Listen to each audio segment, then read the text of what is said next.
My guest today is James Sexton. James Sexton is a renowned attorney with over 25 years of experience in family law, specializing in prenuptial agreements and divorces. He is known as what many call the voice of reason between love and legal. Today we discuss something that might seem counterintuitive, which is how the legal frameworks and contracts surrounding relationships, particularly prenuptial agreements, can actually deepen emotional connection and build trust between partners.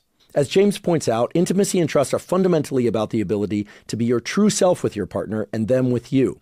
It's about allowing ourselves to be vulnerable. It's also about having a same team spirit, of course, respect for one another, and admiration for each other's unique qualities. Today we explore how prenuptial agreements, which most often are viewed as being unromantic or pessimistic, can actually serve as ways to establish a sense of safety for both people and prevent many common conflicts and misunderstandings. As James puts it, everyone has a prenup. You either have one that was created by the state legislature, or you can tailor one to you and your partner's unique needs. He also points out something that many people will find surprising, which is that the vast majority of people who do prenups stay married, and yet most people opt not to do them.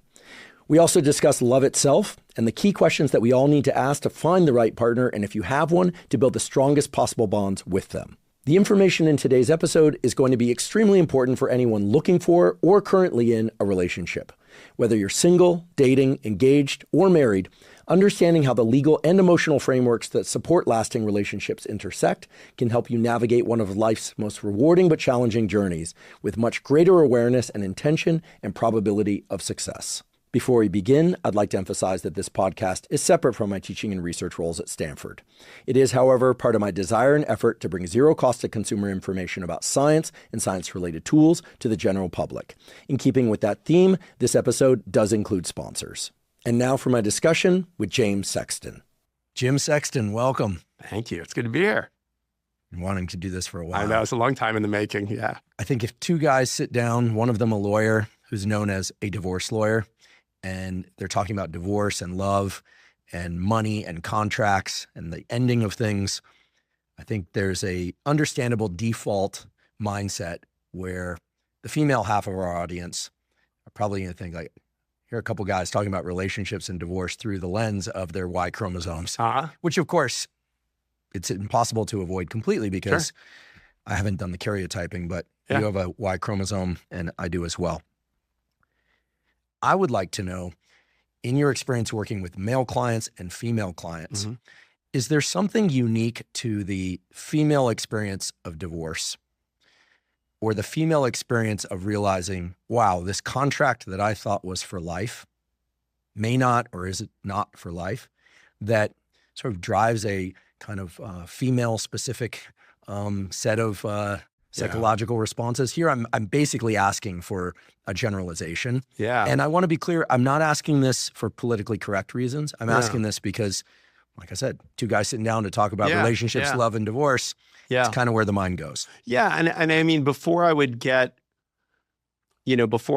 canceled in the comments for being misandrist or misogynist, I always try to say that, the things I'm observing are a function of having divorced thousands of people, men and women. Like for 25 years, I've done nothing but divorce law on a full-time basis. And I mean on a truly full-time basis. So I wake up in the morning thinking about this stuff. I go to bed thinking about this stuff. I work 6-7 days a week. That's why I'm divorced. I really, really love the work. And so all the things I'm saying are really just my observations. So, in response to that question, I think the world relates to divorced men and divorced women differently. And I think people's self-conception, right, is very different. So I often tell my male clients when we're dealing with, a custody case, for example, which is, arguments over when a child's going to live with whom and when they're going to spend time with whom. And there was this concept called the maternal presumption, which was around legally for years, or something called the tender years doctrine. It's called different things in different states, but it was around until probably the 1980s. And that was that a child was assumed to stay in the custody of the mother unless you could prove she was an unfit mother. So men were automatically second class when it came to being a parent. So it was automatic. It was the default. Now, of course, in the 80s, there was a different makeup of the workforce. There was a different in gender roles, obviously, in terms of assignment of childcare responsibilities. It was a different world to some degree. But that was eradicated in the 1980s. And the bench, even the judges, have changed dramatically. When I started practicing 25 years ago, 90% of the judges I appeared in front of were old white men, period. Like that was it. It was old white men.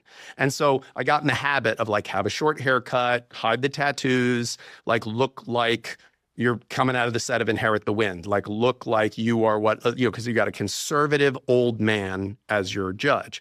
That is not the makeup of the bench anymore. The bench now is as diverse as the people that it serves. So one of the things, though, that I tell my male clients is even though that maternal presumption is gone, women fight harder for custody than men do. Really? I'd love to say to you that it's because the maternal instinct and bond is so strong that women just care about their kids and they want custody. I don't really believe it's that. I think it's the following. If you and I just met in normal life, right? Like we're just out at a bar and I sit up night and you say, so Jim, tell me about yourself. And I say, well, I'm divorced. My kids live with their mom. I see them every other weekend and once a week for dinner. He would go, okay, cool. Jim's a divorced guy. He's working, he does his thing. I'm a woman.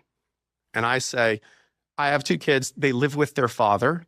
I see them every other weekend. You go, what is wrong with this one? Is she on substance use issues, mental health issues? Like, why does he have custody of the kids? Why doesn't she have custody of her kids?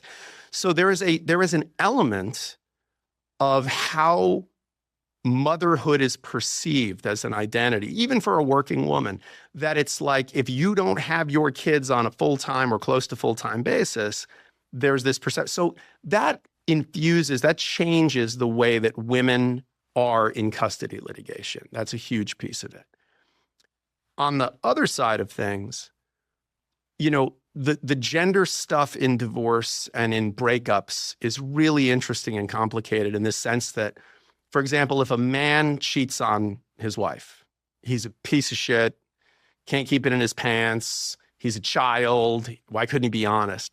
A woman cheats on her husband, she was driven into the arms of another man, he wasn't meeting her needs, this was her journey of self-discovery. Like, you see it in popular media, like watch any film, any TV show, when the man cheats, it's like he's a lecherous guy who the woman cheats, it's like, oh, this poor woman, like she needed to find herself. She needed like her eat, pray, love moment. And so that's, again, like the way the world interacts with people in breakups and in the clay that builds to the breakup is very different. So how people react to it is very different. Men, in my experience as clients, there's a lot of anger that manifests in very honest ways, like very blunt ways, like very because men are. Bill Burr recently in one of his recent specials has this thing about men are allowed to be 2 things: angry or fine. That's it, like angry or fine. And I used to always say that growing up, I'm 52. Like growing up, I had 2 choices. You're either Clint Eastwood or Richard Simmons. Those were your 2 choices as a man. You were either like stoic, stony, no emotion, or gay. That was it. Those were like your 2 choices. And of course, it's totally dishonest. Of course, the reality is men have a different, we have an emotional vocabulary. It just expresses in different ways. But anger is something men are allowed to have. So when men are sad, they seem angry. When men are angry, they seem angry. Women, my experience of women in divorce is they're much more forgiving in unhappy marriages. They're much more willing to stay in relatively unhappy marriages and sort of torture their partner. And then when they've decided, okay, I'm out, there is a level of like, yeah, whatever we got to do. Like that sometimes to me, as someone who does this for a living, is like, oh, okay. Like you're just willing to go there. Like mercenary. Yeah. Just there's, like and you look at the history of the marriage and you go, wow, when they were together, like there's nothing she wouldn't do for him. And now it's ending and man, there's nothing she won't do to him. Like she is just weaponized on him. And it's kind of, it used to be surprising to me. It's not really surprising to me anymore. I think I have a friend who was a criminal lawyer for many years, criminal defense attorney, really good one in the city. And we used to laugh because he used to say as a criminal lawyer, he sees bad people at their best. And as a divorce lawyer, I see good people at their worst. And it's always astounding to me because I've reached a level in my career, thankfully, where I represent elite athletes. I represent, people in the financial markets who literally move markets with their trades, people in entertainment industry. And they are as bad at this as any of us. Like, they're as bad at relationships. They're as bad at heartbreak as anybody. So, there were differences in the gender piece. There are differences in the socioeconomic piece. But at the end of the day, it's like, it's hurt people hurting people. And it kind of looks roughly the same. It's very interesting. And there's a lot in there. I want to return to this sort of divergent response to men cheating versus women cheating a little bit later. Super interesting area for exploration. Well, I feel like I have a PhD in infidelity because it's part of like 90+% of divorces in some form. Yeah. Really? Well, it's why people, I think, mistake correlation for causation. I mean, people all the time are like, why are you getting divorced? Because he's sleeping with his secretary. And it's like, oh, that's a pretty good reason to get divorced. But, then when you scratch the surface, you're like, okay, but why is he sleeping with his secretary? And there's almost always this very deep backstory of like, well, we stopped sleeping together. Why do we stop sleeping? Well, because he's unkind to me. Well, why is he unkind to you? Well, because you're totally indifferent to me. And you start to go, okay, the truth's at the bottom of a bottomless pit, and we're never going to get there. And all of those facts come with a point of view. So when you do what I do for a living, which is, full contact storytelling, basically, in a courtroom against someone who's trying to tell the opposite story, you find a lot of what you're doing is just figuring out how to present the most persuasive version of this person's subjective experience of their own life. I would like to take a quick break and acknowledge one of our sponsors, Wealthfront. I've been using Wealthfront for my savings and for my investing for nearly a decade, and I absolutely love it. At the start of every year, I set new goals, and one of my goals for 2025 is to focus on saving money. Since I have Wealthfront, I'll keep that savings in my Wealthfront cash account, where I'm able to earn 4% annual percentage yield on my deposits, and you can as well. With Wealthfront, you can earn 4% APY on your cash from partner banks until you're ready to either spend that money or invest it. With Wealthfront, you also get free instant withdrawals to eligible accounts every day, even on weekends and holidays. The 4% APY is not a promotional rate, and there's no limit to what you can deposit and earn. And you can even get protection for up to $8 million through FDIC insurance provided through Wealthfront's partner banks. Wealthfront gives you free instant withdrawals where it takes just minutes to transfer your money to eligible external accounts. It also takes just minutes to transfer your cash from the cash account to any of Wealthfront's automated investment accounts when you're ready to invest. There are already 1 million people using Wealthfront to save more, earn more, and build long-term wealth. Earn 4% APY on your cash today. If you'd like to try Wealthfront, go to wealthfront.com/Huberman to receive a free $50 bonus with a $500 deposit into your first cash account. That's wealthfront.com/Huberman to get started now. This has been a paid testimonial of Wealthfront. Wealthfront Brokerage isn't a bank. The APY is subject to change. For more information, see the episode description. Today's episode is also brought to us by BetterHelp. BetterHelp offers professional therapy with a licensed therapist carried out entirely online. I've been doing weekly therapy for well over 30 years. There are essentially 3 things that great therapy provides. First of all, it provides good rapport with somebody that you can really trust and talk to about any issues you want. Second of all, it can provide support in the form of emotional support and directed guidance. And third, expert therapy provides useful insights that allow you to better not just your emotional life and your relationships, but of course also the relationship to yourself and to your professional life and to all sorts of life and career goals. With BetterHelp, they make it extremely easy to find an expert therapist who you can really resonate with and that can help provide these benefits that come through effective therapy. And because BetterHelp allows for therapy to be done entirely online, it's very time efficient and easy to fit into a busy schedule. There's no commuting to a therapist's office, finding parking, or sitting in a waiting room. If you'd like to try BetterHelp, you can go to betterhelp.com/Huberman to get 10% off your first month. Again, that's betterhelp.com/Huberman. We're talking about breaking one contract, the contract of marriage, and creating a new contract, the contract of divorce. I'm fascinated by contracts. In the world of business, my business partner and I that started this podcast, I insisted that We take an even split. That was important to me. It's absolutely critical because this podcast wouldn't be what it is without him and his incredible expertise. He is the genius behind it all. Our initial contract was on a piece of paper in a little coffee shop in Manhattan. Where I said, how about this? How about this? And we discussed it. People like you give lawyers, like we get hives. Okay. Like you say that and I instantly start like, 6 months later or so, a lawyer told us we had to get a real contract. Yeah. And we did it. And I have to say it was fine. And I'm glad we have contracts. But to me, all contracts, whether or not it's a scribble on a piece of paper or it's a formal contract, contracts make me feel safe.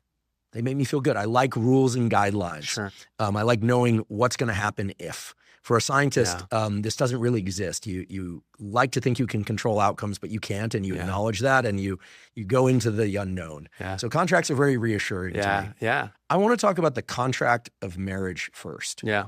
And what you think is going through people's mind when they decide to get married. There's the engagement.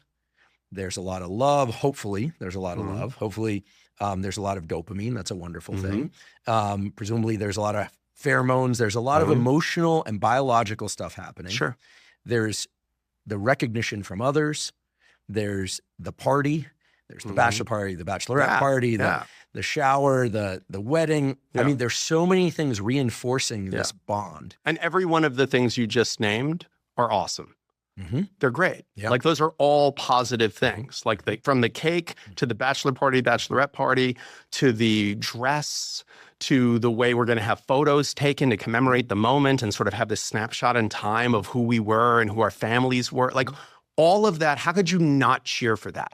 Like it's phenomenal. All of that sounds great. It's like, like, oh, I like this ice cream. What's not to like? It's ice cream. Of course you like ice cream. Yeah, to me, it's celebration of life. Yeah. It's very different than the birth of a child, but it's this. Each one of those is a celebration of the life spirit. Yeah, and your place in the timeline and the history and the merging of families, the merging of clans, like and sort of this, we're going to merge now and maybe new life comes of that. And then that life merges with more life and we become part of this chain. Like this is gorgeous stuff. And this is the fundamental building blocks of human civilization. So it is perfectly understandable that we get absolutely intoxicated by the thought of it and that we get so hopped up. But here's what people don't think about. The term contract never gets into that discussion. I'm telling you right now, someone's getting married somewhere and the word contract's never come out of there, but they don't view marriage as a contract. The two things that I, as a divorce lawyer, am constantly thinking about is marriage as an economy and marriage as a contract. And those are two. The minute you say that, people assume you don't believe in or experience emotionally any of those other beautiful things you just said. And I think 90% of the appeal of my media work in this chapter of my life has been that people go, oh, a divorce lawyer, this is just going to be a guy talking about how like marriage is the worst thing ever. And in reality, I think what I'm saying is, look, this is amazing. This is wonderful. Why wouldn't you fall in love? Why wouldn't you have pair bonds? Why wouldn't you consider locking in with another person and say, but my God, be honest with yourself about the risks involved. Be honest with yourself about the ways you can hedge that risk. And be honest with yourself about the contract and the economy. Because those are two things that I do not think that there's anything unromantic. I don't think it takes away from the romance or the beauty of a thing. I often say my favorite poem is a poem by Joseph Brodsky called A Song. And he wrote it when his wife passed away. And it's a beautiful poem about love and loss. And the sort of refrain of the poem is, I wish you were here, dear. Like, I wish you were here, dear. I wish you were here. I wish we sat in the car and you sat near. It's this beautiful poem. And one of the lines is, I wish you were here, dear. I wish you were here. I wish I knew no astronomy when stars appear. And I remember the first time I read that line thinking like, oh, that's so beautiful. Because once you know astronomy, like, there's something less magical about the stars. Is there? Know? I mean, well, I don't know. See, I don't believe it has to be that way. Yeah, I don't either.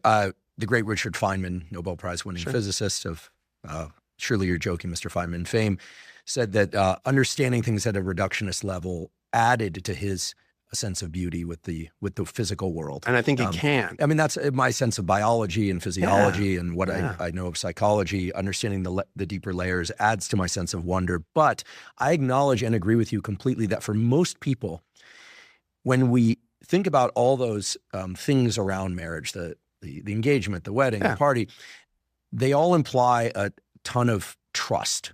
Sure. I believe in you. I have faith in you. I'm going to merge lives with you. Yeah. The word contract implies somewhere in there a lack of trust. I gave this little anecdote about something very different than marriage, right? A business contract with my business partner, where when they said, oh, you need to have a formal contract. Yeah. There is something about that implies that things could go wrong, or that there will be unforeseen circumstances that our verbal contract can't anticipate and won't allow us to navigate as business partners. And there's, again, far and away different, arguably lesser example than a marriage contract, which is a much bigger life milestone. But I think a point you're making that I think I would slightly reframe is the following. There is a contract that binds you and your business partner. It was written by the legislature of the state in which you reside, okay? So do you want your relationship with this person governed by a contract you didn't write, you had no input in, and the government can change without your consent or knowledge? And by the way, once they've changed it, you can't say, oh, I don't like that new rules, so I don't want those to apply. Yeah, too late. Too late. So I tell everyone, you have a prenup. Every married person has a prenup. It was either written by the government or written by the two people who allegedly love each other more than the other 8 billion other options in the world. Now, if you ask me, who is going to write a better contract? Unnamed politicians who are subject to being elected and unelected, or two people who have an abundance of optimism towards each other? There's a rule set. There's a rule set. And if you're signing up for a rule set you wrote or co-authored with your partner, I think you're in a better place than saying, let's trust it to the government. I have to tell you, I've been to the DMV. I've never walked into the DMV and thought, these people should be in charge of everything. This is great. They have got it down. They should be in charge of my marriage. They should be in charge of everything, my business dealings. They should be the ones who make the rules because they're clearly so together in their thinking. I don't feel that way. I feel like there is tremendous value in the level of trust and optimism that two people at the beginning of a venture, whether that venture is a marriage or whether that venture is a business venture, while we're in this heady space of optimism, excitement, trust in each other, that's the time to say, hey, we're going to disagree about something at some point. It happens. It'll be my fault. I say dumb shit. I say dumb shit all the time. So I'll probably say something that's going to upset you. So why would you learn how to fight while you're in a fight? Learn how to fight before you get in a fight. Learn the rule set. Have a discussion about, hey, if we disagree, what's the best way? Do you need a minute? Do you need some time to yourself to kind of cool off? Or are you the kind of person that's like, no, we got to sort this out right now. I can't go to bed angry. I'll fester. So that, to me, the right mindset is not faith and trust or contracts. I think that's the totally wrong way to frame it. I think the right way to frame it is there's a contract. There's whether you want to call it a contract or not, just like there's an economy. An economy is an exchange of value. This many bananas is worth this many coconuts. Because if it was, how many bananas will you trade me for bananas? That's not an economy. We're not bringing the same thing to the table. So it's the same thing. Why is it a dirty word to say, hey, I'm marrying you? Why? What do I bring to your life? What do I mean to you? What value do I present to you? And what value do you present to me? So I know what to protect and preserve. So I know when that slips to start talking to you about it. And by the way, you can tell me and remind me when, hey, this thing I loved about you has changed. So you talked about all these good things about your business partner, oh, he has this vision or he has this patience or he has this organizational skill and he makes up for some things that I don't have. If you just said, oh yeah, he has the exact same characteristics as me, it's well, what do you need him then? It's many hands light work, maybe. But ideally, you have the Steve Jobs and the Steve Wozniak, either of whom without the other would have been kind of But together, it's like lightning in a bottle. So I just genuinely think framing this slightly differently and saying there's going to be a rule set. So we are the best people to write that rule set. That's the way to look at it. Yeah, the way you were framing the contract of marriage and prenups, I love it because you're putting a positive emotional lens on it, right? Sure. Two people who love each other, therefore, let's discuss the contract of love and marriage. Yeah. Two people that are committed to creating perhaps children together and a whole life together, braiding together lineages. Let's get a contract to really solidify this. Right. And what do we owe each other? What do we owe each other? That's a huge piece for me. It's like, why are we doing this? What is the problem we seek to solve, or what is the value we add to each other's lives? That's such a beautiful question. And by the way, it's an invitation to such an intimate discussion. These are the things that you make me feel. These are the things you do that make me feel that way. You make me feel loved. Really, when you remember that tea that I like and you make sure that it's here, or when you remembered it was my sister's birthday and sent her a text and then sent me a screenshot. These are these dumb little things that make us feel so loved and seen. So why wouldn't we embrace an opportunity to say to this person, by the way, do you know what I love about you? Do you know what you do that makes me feel so loved and makes me feel so in love with you? Because that's a worthy conversation. The way you're framing this, I think, is entirely different than how most people would envision a discussion about a prenup, I think that's true. Yeah. Which I really appreciate. And I know the audience appreciates too, because you're putting a different lens on things. I'm going to just put on my hat as a neuroscientist and biologist for a moment. I think there are certain words that people, for whatever reason, consider kind of a buzzkill.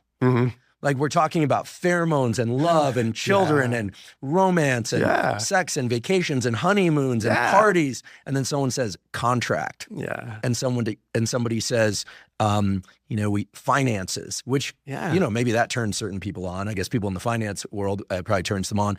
But do you get where I'm coming from? I do, yeah. I have to assume it's a different brain circuit. I think it probably is. What you're doing is you're coming at this from a different perspective, which is part of the reason why you're here, is that you're saying this discussion around a prenup contract can potentially shed more light into the nature of the bond and maybe even deepen the connection. Of course. And I will tell you, I've been doing prenuptial agreements for 25 years for clients. And I usually end up having a very good relationship with the person I do a prenup with, because you're talking a lot about their fears, their hopes. Is it one person or both? I wanted to ask this. One at a time. So each of you has your own lawyer. Each of you has your own attorney. You cannot, as a lawyer, represent both people because they have what's called potentially adverse interests. And what if one person has substantially more income to hire a better lawyer? Yeah. Assuming that more money gets you a better lawyer. I have to assume on average it does. Than the other. Yeah, it's unfortunate. It's an unfortunate thing. I mean, one of the projects I've been involved in the last couple of months is a website, trustedprenup.com. I worked with a couple of tech people to put together something that's going to democratize prenups. Because up until now, prenups have been something that, you spend $5,000, $10,000, $15,000 for a traditional lawyer to draft for you, and then your fiance brings it to an attorney to review, and then they want to make revisions. And it sort of walks into this adversarial process, as opposed to sort of democratizing prenups. So what we are trying to do is sort of leverage technological innovation, AI. My hundreds of prenups I've drafted, we sort of fed into this to create the ability for you to go online and to create a prenup for in the realm of $600, $700. Wow, that would be a game changer. It's really an opportunity. But the purpose of it, as far as I'm concerned, is not just to democratize prenups, which I think we have to do, but to really reframe the way we look at it. Because people come in all the time and they're like, well, I don't know if I need a prenup because I'm not wealthy. And you say, well, you're still going to have a rule set applied to your marriage. And actually, if you're super wealthy, like most of my clients, they can afford to buy 6 more houses. You keep the house, I'll buy another house down the street, and then we'll buy another house for the kids, and then we'll visit with them in that house. That's actually called nesting. That's a thing. So that's nesting? Nesting is when I was coming up, nesting meant something very different. Nesting now is when you each have your own home, and then one home is just where the kids live. And instead of doing a custodial rotation where the kids go back and forth between homes, the kids have a home, and the parent who has parenting access during that time is in the nest with the kids. When I was in college, nesting was when you got a tablecloth. Nice. Nice. Yeah, it's a very it's a very, the rich divorce in different ways than the normal general populace. And so that's why we're trying to say, look, democratize this, bring this to let people develop a rule set. Because especially too, when you have scarcity, like most people can't afford to give away one half of everything they have and still have enough to function. Most people are going paycheck to paycheck. Most people are a couple of paychecks off from being in bankruptcy if things don't go the right way. So when they divorce, and now we have 2 electric bills and 2 internet bills and that's something most people can't do. So all the more reason for people to have a rule set that the 2 of them created, again, when they were feeling positive and benevolent and optimistic towards each other, and they were trying to protect you. Because to me, personally, I don't know how you can feel loved if you don't feel safe. Like, I think you have to feel safe, emotionally safe, physically safe. Like, if you're afraid of your partner, emotionally, physically, how can you really feel loved? So to me, the prenup is an invitation to can we talk about hard things? Because I'll tell you right now, when somebody says to me, well, I would do a prenup, I know it would be good, but that's just going to be a hard conversation. Don't get married. If you can't have hard conversations with a person, you have absolutely no business marrying them. I mean, it's good for me as a future income stream, but I'm telling you, I don't think it's a good idea. Like, you're going to have to talk about hard things, and you're going to have uncomfortable truths instead of comfortable lies to this person, So I'm a big fan of early on in the process having those conversations. And again, it doesn't all have to be like, the conversation. Like when you talk about your will, that's a hard conversation. Like, there's no upside to being dead, like other than being off social media. Like, there's no upside to it. So I understand why people are like, it's really hard to think about, like, if I die and if both of us die, what do we do with the kids? Like, that's a hard conversation. But look, if we break up, what would you need to feel safe? Like, would you, there's a line from a Prince song, if I was your girlfriend, and it is, would you run to me if somebody hurt you, even if that somebody was me? And I think there's something really sweet about saying to someone like, hey, if I hurt you, like, how can I still have you feel safe? Like, how can I have you still feel loved? Like, I don't think that, when I meet someone and their exes are like, they just have painted them as a villain, like with no redeeming qualities whatsoever. And that's frequent. It's frequent people do that.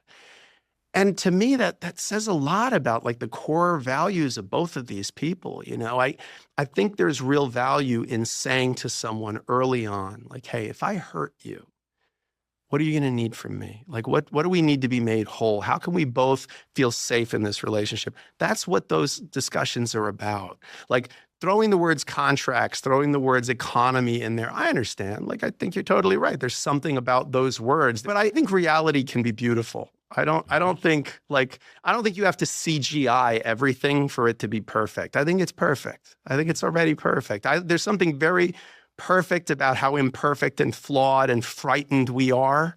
And I think there's something really beautiful about finding someone that you can be that with. And I don't think I can learn everything I need to know about myself from myself. Like, I think I need someone there, ideally someone who really loves me and is cheering for me and sees my blind spots. And I think the conversation about a prenup, that's what that conversation should be. It's fantastic. I love the way you lean into life in all its light and shadows and say, okay, let's accept all of that right off the bat and figure out what's going to give this the highest probability of working. Well, it's reality. I've never thought about prenups as a way to bolster the probability of the marriage working. Well, I'm telling you, I got sidetracked as I tend to do, but I've done probably hundreds, if not thousands of prenups over 25 years. I think there may be 5 people that I did their divorce after they had a prenup. Really? Yeah. I think people need to hear that again. I think that, yeah. So I've done hundreds, if not at least 1,000 prenups in 25 years. I probably do 2 or 3 prenups a week. So I do a lot of prenups. Most of my colleagues do a lot of prenups. And I've never asked my colleagues this, but usually when you do a prenup, you have a good relationship with the person by the time it's finished. It's a transaction people feel good about. It's a divorce. Sometimes you finish a divorce and the person's like, oh my God, I never want to see you again because you remind me of this really dark chapter. But prenups, it's usually a very friendly transaction. It's positive. This is surprising to me. So people who prenup tend not to break up. Yes, that rhyme. Yes. Yes. I think many people will be very surprised to hear that. I think it's self-selecting. I think the kind of people who can have a conversation that you need to have in order to discuss and negotiate. And again, there's another term. I don't think it's the right term, negotiate a prenup. Negotiate gives the impression it's like you're buying a car, you know? Like the kind of people who can have the conversations you need to have in order to have a prenuptial agreement, I think are the kind of people that are going to be successfully married, period. Like there's something about that I'm not going to talk about a prenup because I don't want to talk about the possibility that anything could ever go wrong with this thing. It's perfect. It's wonderful. It's cake. It's roses. It's nothing but romance and sex, and it's wonderful. Okay, you got listen, falling feels like flying for a little while, you know? And then you hit the ground, and it is waiting for you. And if the first time you ever think about what legal rights and obligations do I have is when you're in my office, like you're already screwed. You're already screwed. You did nothing to prepare emotionally, financially, you know, nothing. So there's something about the imagination, right? That people, if you're just the kind of person who's like, I don't even want to talk. I had they'll remain nameless, but it was a neighbor. And I tried to, every once in a while, I get it in my head that I'm going to like try to be a more social person. So I'm like, oh, I should like invite the neighbor over for a drink, you know, a couple. And they don't live near me anymore, so I can get away with it now. But I invited these people over for a drink. And they came over, lovely people. But at some point she said, oh, you know, I don't know how you do what you do. Like we don't allow the D word in our house. And I was like, what do you mean? She's like, no, you're not allowed to say the word divorce in our house. And she said it like divorce, like she was saying Voldemort. You know, she was like, we don't say the D word. And I was like, and I thought to myself, if only it was that easy. You know, by the way, we got divorced like 3 years later. Really? Oh, yeah. Oh, yeah. 100%. And like knocked down, drag out, brutal. Both of them tried to call me and hire me, you know, and I will not represent people that I know in any capacity. And I just remember thinking like that is what a delusion. Like that I'm never going to say the word. Like, what are you, my great-grandmother? Like you have to say cancer like this. Because if you say cancer at like a speaking volume, suddenly like tumors will develop. Like, are you that superstitious? Like, do you believe in Chewbacca too? Like, that's crazy. Yeah, I mean, superstition is a form of paranoia. Yeah. It's a mild form of paranoia. Of course. But it's a form of paranoia. Of course. Yeah. But I think it's, you know, I say all the time that I think most of our attitudes about marriage have been just handed down. Like this is something that like marriage, you could be the most like modern Bella Abzug feminist person. And a lot of women are like, oh yeah, I still want my dad to walk me down the aisle and give me away. Give you away? Like seriously? Like you're a C-suite executive at a software company, and he's going to trade you for what, goats? Like this is going to be because you are your father's property, and now you will be the property, and he will give you away to your husband, and you'll now be his property. That's where that tradition comes from, gang. What do you think the psychological underpinnings of what you're describing are about? Is it some sort of internal validation of worth, external validation of worth? I mean, none of it computes for me when I look at, you know, like you said, like let's say these are extreme examples, but C-suite female executive. Yeah. Let's make her a founder also. Sure. These exist. I'm from the Bay Area. There are plenty of them. A few of them. Yeah. Yeah.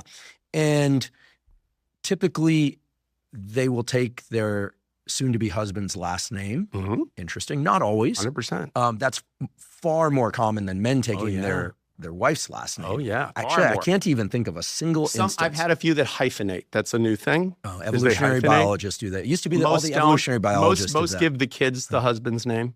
Huh. Most give the kids the husband's name. And I don't know if that's a male thing that like men are like, that's my kid, they're going to have my name. I really don't know. But yeah, there's a lot of the feminism gets thrown out the window. Another one is that in divorces, I've observed this. I don't have statistics on this, but women will keep their ex-husband's last name because what I was told is they want to have the same last name as their kids. That's pretty common.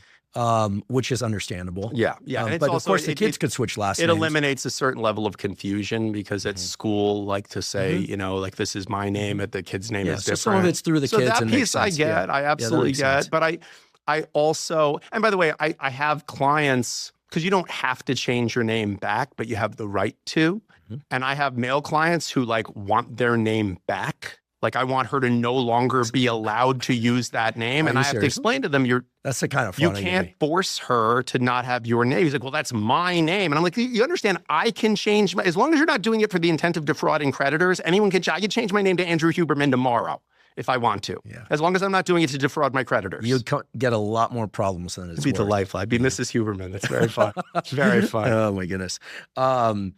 No, you'd be Andrew Huberman, and that comes with a certain number of liabilities. Yeah, that sounds exhausting. I don't think I can handle it. Full-time fun. I can't do that. I can't bench that much either. It's full-time fun. No, just kidding. In all seriousness, wow, people have asked for their name back. Yeah, they want her prohibited from having her name. And even though the kids have that name, but again, that's that anger thing. Like, that's just a pure expression of anger. And I get it. You know, a lot of what I do is sort of helping people get to the core of, like, what are they really upset about? And that's a lot of what my job is. Like, my undergraduate degree was in psychology. My master's was in cultural anthropology, and specifically in the study of death and dying. And then my law degree, I wanted to be a divorce lawyer as soon as I started law school. And I think I use the psych degree as much as I use the law degree, because it's so much of what I do is just dealing with people when they're in this very heightened emotional state. Like, I'm a fan of faith, but just not blind faith. Like, I'm a fan of fairy tales. If the fairy tales inspire something in you, that's incredible. Like, if you say to me, you know, Jim, I love Star Wars. Like, the struggle of the Jedi against the Empire, like, it inspires me to want to be a disciplined person and to fight for good and to, you know, not be afraid of evil and to know, like, that's a beautiful story. If you try to tell me Wookiees are real, though, like, we've got a problem, man. You got to get checked out. Like, that's not okay. That's not true. So the divorce rate's 56%. So 56% of the time, this technology fails. 56.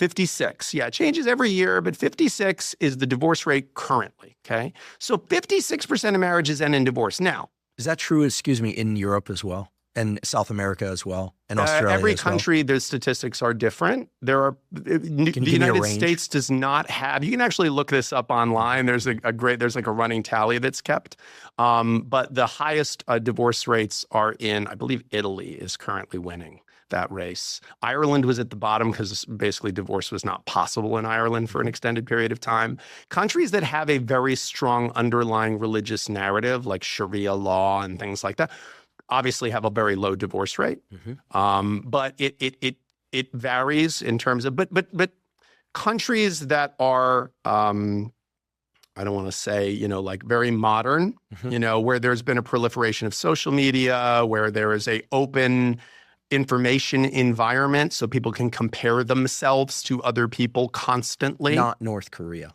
Not North Korea. Great example. Yes. That there is a sense of, because actually even North Korea like has an underlying religious narrative. It's just that they've decided that they've been told their leader is a god, you know? So I think when you don't have a core foundational religious narrative that prohibits divorce as part of its structure, then you're left to people's desires to some degree and the cultural foundations of it and tradition, right? And tradition, for many, many years, tradition was you stay married even if you're unhappy.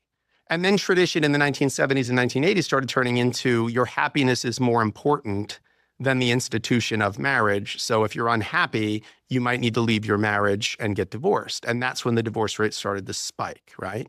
So, and I think there's some value to that. Like you know, tradition is in some ways like the wisdom of the people before us, and they saw things we might not see. And to some degree, tradition is peer pressure exerted by dead people. So I think our fascination with marriage as this, I found my soulmate, and now we're not even going to think about the possibility of us ending, even though fully 56% of the time the thing's going to end. Like, that's the part I can't wrap my head around is, and again, look at the numbers there. Like, let's assume conservatively that another 10% stay together for the kids. Because the 56 is just the ones who actually said, this is so bad, we're getting lawyers and we're ending this thing. Like, how many people stay together for the kids or religious reasons or because they don't want to give away half their shit? Like, that's got to be a big number. I mean, conservative, 10%. I think it's more than that, 20%. Definitely more. And these are first marriages? First marriages. The statistics for each subsequent marriage, the divorce rate gets much higher. So like by the time Really? second marriage is higher than first marriage, third marriage is much higher. Interesting. Yeah. And then once you get past 3, it's like you're, All the divorced people in my family remarried and have been in those second marriages very long periods of I know time. a lot of very happy second and still married together, people. very happy. Yes, because I think there's value to that, because I do think as a divorced person, you learn a lot about yourself through the process of divorce. You learn a lot about what you don't want to do again in a relationship and what didn't work for you. Fare far better both in childhood and later in life when it comes to performance in school, performance in terms of focusing on anything, and in terms of general outcomes. So for instance, a lot of people have wondered and worried about whether or not treatment with these drugs early in life will set up a predisposition for illicit drug abuse or craving an addictive potential later. And it is very clear from the studies that have emerged over the last really 15 years, but mainly within the last 5 years, so that's when most of the data have arrived, that children with ADHD who are not treated correctly, both with drugs and behavioral treatments, because really the combination of drugs and behavioral treatments is the optimal situation. So kids with ADHD who are not treated with drugs and behavioral treatments to deal with their ADHD have a much higher tendency towards illicit drug use and addictive drug potential in their adulthood. Okay, so there is a real danger to not treating ADHD during childhood. And the reverse is also true, which is that children with ADHD who take prescription drugs that are sympathomimetics, so yes, as you've heard, they are speed. Amphetamine is speed, although I should say if they take methylphenidate, Ritalin, or Concerta or something of that sort, that's not amphetamine. Nonetheless, it's a stimulant. It's a sympathomimetic also. These are kids that are taking these drugs during development, and therefore levels of dopamine, levels of norepinephrine are being increased in their brain and body.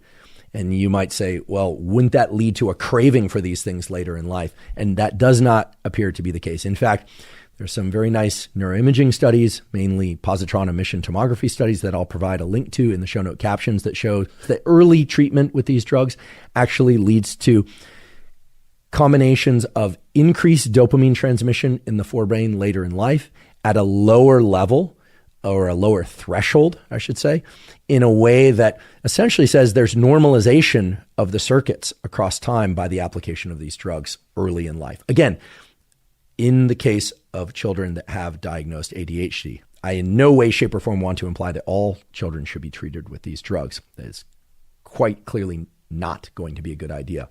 So all of this really speaks to the critical importance of getting an accurate diagnosis of ADHD. Diagnostic criteria include many things. In children, there are multiple. There are more than 9 diagnostic criteria for each of the categories relating to impulsivity, hyperactivity, and so on. So a well-qualified psychiatrist will do several things. They will, first of all, do a careful diagnostic evaluation of a child. And in addition, one would hope that they would think about prescribing both appropriate pharmacologic treatments for ADHD, but also be aware of and prescribe the various other types of prescriptions, meaning behavioral prescriptions. So there are clearly certain learning tools and things that kids can do in order to improve their ability to focus and to be less impulsive that combine especially well with drug treatments, as well as new advancements in the realm of nutrition and supplementation that are constantly coming online. And the best psychiatrists are going to be tuned into all of those aspects of treatment for ADHD, not just prescription drugs, but also behavioral treatments, also nutritional guidelines, also supplementation, and also updating each and all of those things as a child matures from each stage of development to the next. I'd like to take a quick break and thank our sponsor, Inside Tracker. Inside Tracker is a personalized nutrition platform that analyzes data from your blood and DNA to help you better understand your body and help you reach your health goals. I've long been a believer in getting regular blood work done for the simple reason that many of the factors that impact your immediate and long-term health can only be assessed with a quality blood test. The problem with a lot of blood and DNA tests out there, however, is that they'll give you information about certain lipid markers or hormone markers, but no information about what to do with all of that data. Inside Tracker makes it very easy to look at your levels of hormones, metabolic factors, lipids, etc., and then to assess what sorts of behavioral, nutritional, supplementation, or perhaps other interventions you might want to use in order to bring those numbers into the ranges that are optimal for your health. Inside Tracker's Ultimate Plan now includes 3 new hormone markers that are critical to measure during a woman's reproductive and menopausal years. These are estradiol, progesterone, and thyroid-stimulating hormone.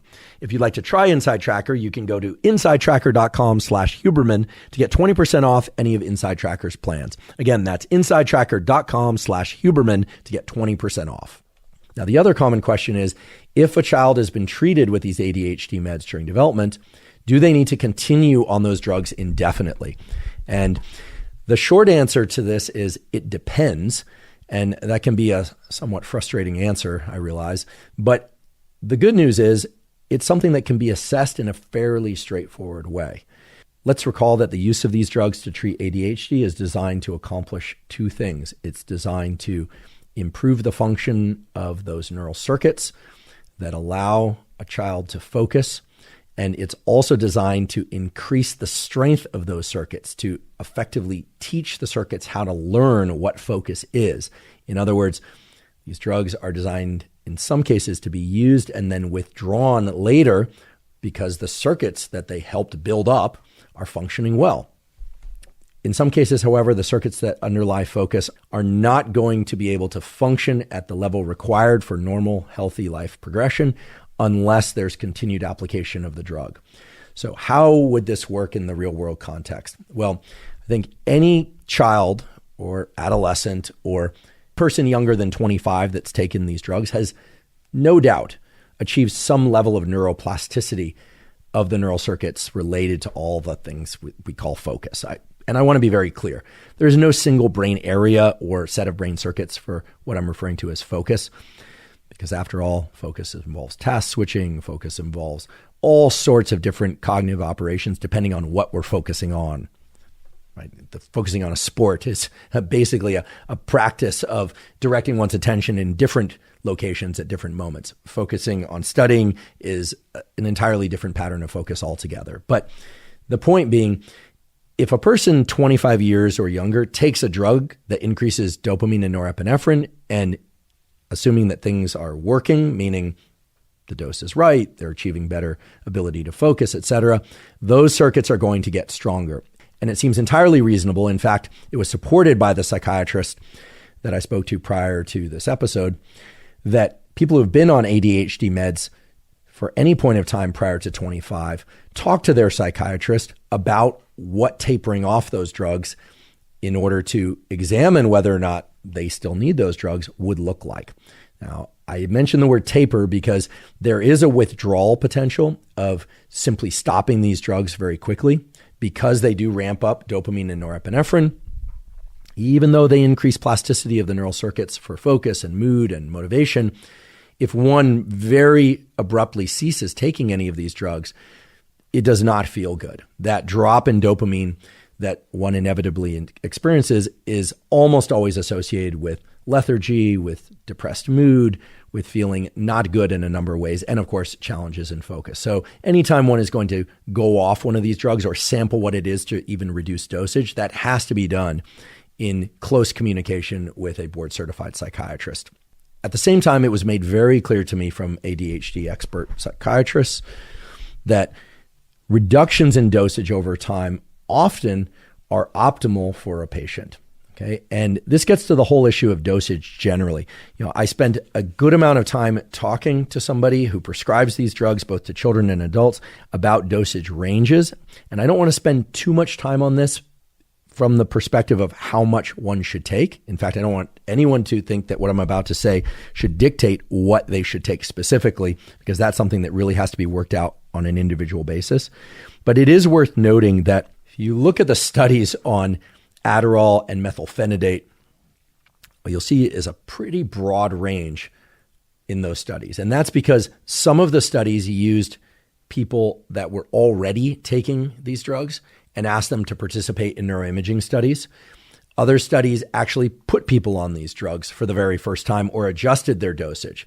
And so you'll see a tremendous range of drug doses explored. For instance, you will see anywhere from 10 to 40 milligrams of Adderall per day. You'll see anywhere from 10 to 60 milligrams of Ritalin per day. And here we could easily be talking about studies on children or adults. With respect to Vyvanse, you'll see that the dosages tend to be much higher. In part, that's because Vyvanse has, if you recall, it's that lysine, which is a big molecule, stuck on D-amphetamine, which is a smaller molecule. And so the dosages of Vyvanse tend to be in the hundreds of milligram ranges. But most of that 100 milligrams of Vyvanse is not going to be the D-amphetamine. It's going to be the lysine, which doesn't do anything in the context of treating the brain. It's just there to control the slow release. So it's thought that 100 milligrams